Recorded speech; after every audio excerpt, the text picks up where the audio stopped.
Imagine this. You're at a beautiful beach, Manly Beach in Australia, and it's the first time you're there and you're enjoying the beach, you're enjoying the Australian weather here in the winter in January. And you're swimming in the water and you're having a good time. All of a sudden, this dark cloud starts to approach you, like in the water, not from above, but in the water. And you don't know exactly what it is, but it's kind of moving around in a mysterious way. And then all of a sudden, the lifeguards call you in. It's like, come on in. Everybody needs to come in. Everybody needs to get out of the water. There's a danger in the water. What are your thoughts on that? That's what we're going to talk about. This blob, this mysterious blob. It was actually a bait ball. Not just one, but 3 bait balls that combine into one to make one hell of a large bait ball.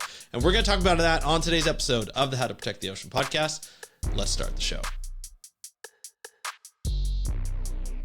Hey everybody, welcome back to another exciting episode of the How to Protect the Ocean podcast. I'm your host, Andrew Lewin. This is the podcast where you find out what's happening with the ocean, how you can speak up for the ocean, and what you can do to live for a better ocean by taking action. And today we're going to be talking about quite a large bait ball that formed close to shore on a popular beach in Australia called Manly Beach. We're going to talk about why this could have happened and why people were told to evacuate the water to get to safety. We're going to talk all about that on today's episode. Before we do, if you are here to find out more about the ocean, you can do that by not only listening to this episode and other episodes on the podcast, but you can also go to speakupforblue.com. That's our website. We have not only all the episodes for this podcast, but we have Beyond Jaws, we have Fancy Scientists, we have a number of different podcasts that have a variety of episodes all about wildlife, oceans, and how to protect the oceans, and sharks, and wonderful things. We even have Aquadocs that talks about veterinary science and marine veterinary science. It's really cool. Check it out, speakupforblue.com. And if you want some of that information to come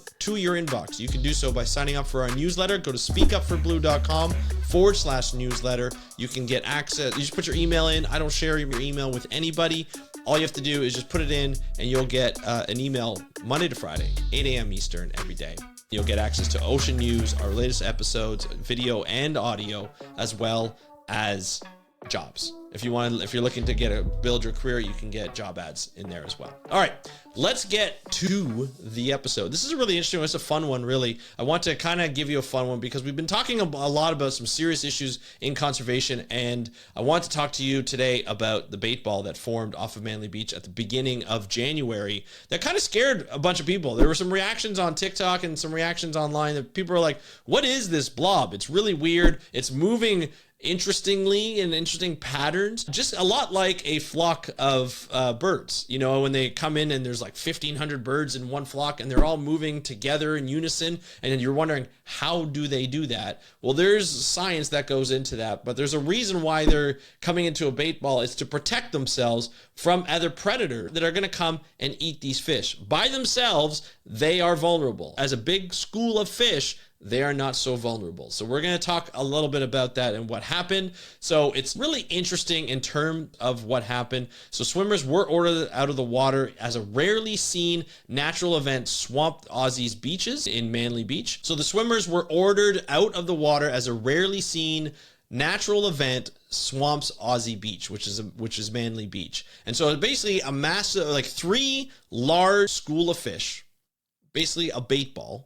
When fish are schooling and they're separated, they have their distance together, and there are predators in the water, they get nice and close and form what we call a bait ball. They're bait for the predators, right? And so it'll all come together, and then the predators will swim around, they'll make this big ball, and then the predators will start to swim through the bait ball and try to eat as many fish as possible.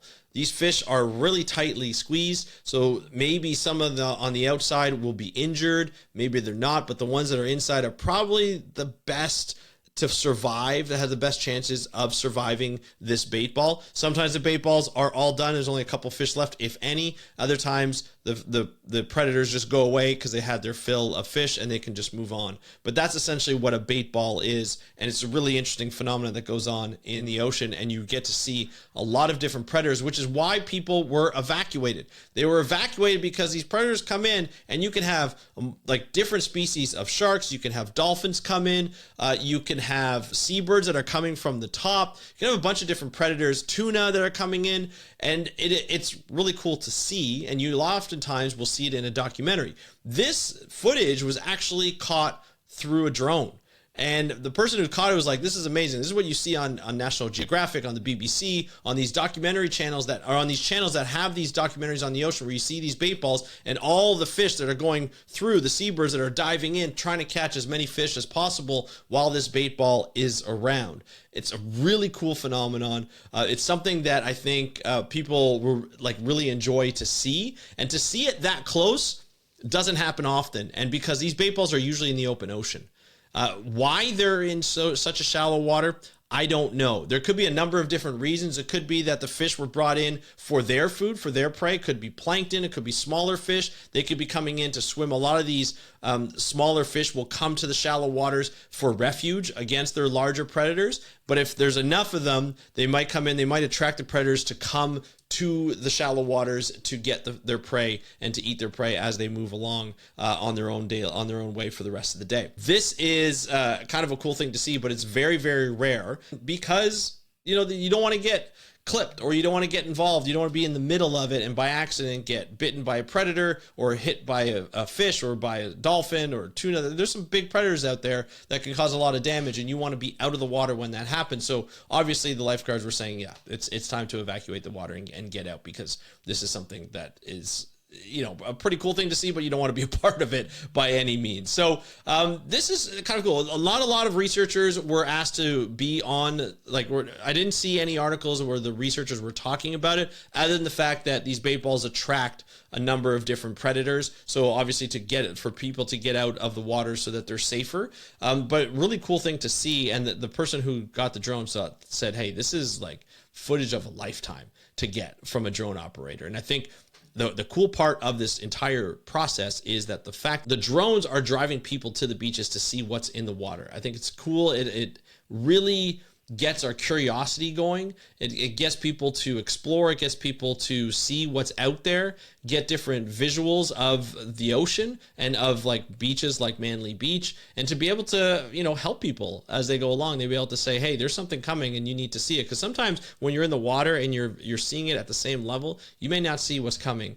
And so it was kind of cool that there was somebody with a drone to be able to say something, or to be able to record it, and to be able to see a bait ball and everybody was safe. So obviously a good story. This is kind of a cool thing. Obviously not good for the prey, but this is life in the ocean. It could be harsh sometimes for the lower end of the food web. But anyway, I thought this was cool to share. I hope you enjoy it. I thought it was a really cool story to tell, and it really shows what happens in the ocean, especially when it comes close to that human barrier where we get to see it up close, and we don't have to go out on a boat to be able to see it for all those people who get seasick. So I thought it was kind of cool. So that's it for today's episode. I hope you enjoyed it. I want to share kind of a fun story and kind of a neat story. Obviously not fun for the prey, but you know what? That is life. That's what happens. So if you have any questions or comments, put them in the comments below if you're watching this on YouTube or on Spotify. And if you're listening to this through your favorite podcast app, just hit me up on Instagram at How to Protect the Ocean. That's at How to Protect the Ocean. And of course, if you're watching this on YouTube and you want to see more, hit that subscribe button and that notification bell so you don't miss any of our other episodes that we put up Monday, Wednesday, and Friday. And I want to thank you so much for joining me on today's episode of the How to Protect the Ocean podcast. I am your host, Andrew Lewin. Have a great day. We'll talk to you next time, and happy conservation.